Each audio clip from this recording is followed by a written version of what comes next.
Kung ikaw ay bibigyan ng kalayaan ngayon, handa ka na bang maging tunay na malaya? O baka ang kalayaan ay hindi pa natin lubos na nauunawaan? Isang bansa ang maaaring may kalayaan sa papel, ngunit ang kanyang mga mamamayan ay bihag pa rin ng takot, ng kahirapan, ng kamangmangan, ng sariling paglimot sa kanilang pinagmulan. Ako, ang Apa-Adman ng Templong Anitohan ng Luntiang Agama, isang binabaylan, isang tagapag-alaga ng karunungan, at isang kaagapay sa paggising ng diwa at kamalayan. Ngayong umaga ng June 11, 2026, bisperas ng ika-128 years ng kalayaan ng Pilipinas, tayo ay magmumuni-muni, hindi lamang sa kalayaan ng bansa, kundi sa kalayaan ng ating pagkatao. Ang tunay na kalayaan ay hindi lamang kawalan ng pananakop. Ito ay pagkakaroon ng kakayahang mamili ng may kamalayan, kumilos ng may pananagutan, at mamuhay ng may dangal. Ang tunay na malayang bansa ay may mga mamamayan na may malayang pag-iisip, hindi madaling malinlang, may malasakit sa kapwa, hindi puro sa sarili, may pagkakakilanlan, hindi nawawala sa impluwensya ng iba, may lakas ng loob na magsalita ng katotohanan, at may kakayahang tumindig para sa kabutihan. Kung ang isip ay alipin, hindi malaya ang bayan. Paano natin malalaman na tayo ay tunay ng malaya? Narito ang ilang palatandaan. Una, kalayaan sa kamalayan. Ang mamamayan ay mulat, kritikal mag-isip, at may sariling paninindigan.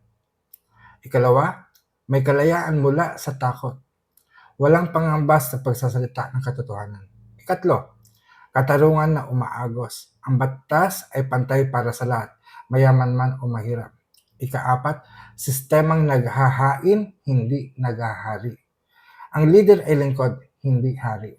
Ikalima, pagkakaisa sa kabila ng pagkakaiba. Iba't ibang paniniwala, ngunit iisang layunin, ang kabutihan ng lahat. At ika-anim, pag-alaala sa pinagmulan. Ang kultura, tradisyon at karunungan ng ninuno ay buhay at pinapangalagaan. Ang tunay na leader ay hindi lamang nananalo sa halalan. Ang tunay na leader ay ang unang umaakyat ng bundok. Siya ang nagtatabas ng damo, sumusuong sa dilim at gumagawa ng landas para sa kabubuti ng nakararami. Hindi siya naghihintay ng boto, siya ay kumikilos dahil kinakailangan. Ito ang uri ng pamumuno na aking natutunan mula sa aking mga guro mula sa kalikasan. At ito rin ang pamumuno na ating dapat buhayin sa ating sarili. Ngayong umaga, inaalala natin ang isang kapatid na naglalakbay na, si Raya, si Maria Calupas. Isang masayahing kaluluwa na kahit sa gitna ng sakit at patuloy na nagbibigay ng liwanag, ang kanyang pagpanaw ay paalaala na ang buhay ay panandalian, ngunit ang diwa, ang alaala at ang pagmamahal ay patuloy na nabubuhay. Sa altar ng ating buhay, ang ating pakikipag-ugnayan sa kanila ay hindi natatapos. Sa bisperas ng ating kalayaan, tanungin natin ang ating sarili. Ako ba ay tunay na malaya? Ang aking mga desisyon ba ay akin o impluwensya lamang ng iba? Ako ba ay gumagawa ng landas o naghihintay lamang na may magbubukas nito para sa akin? Ang tunay na kalayaan ay nagsisimula sa loob. At kapag ang bawat isa ay nagising, ang bayan ay kusang magiging malaya. Ako, si Apa-Adman, ang iyong kaagapay sa pagising ng iyong diwa at kamalayan. Magandang umaga at mapagpalayang araw sa ating lahat. Mayari na, pag-asatin.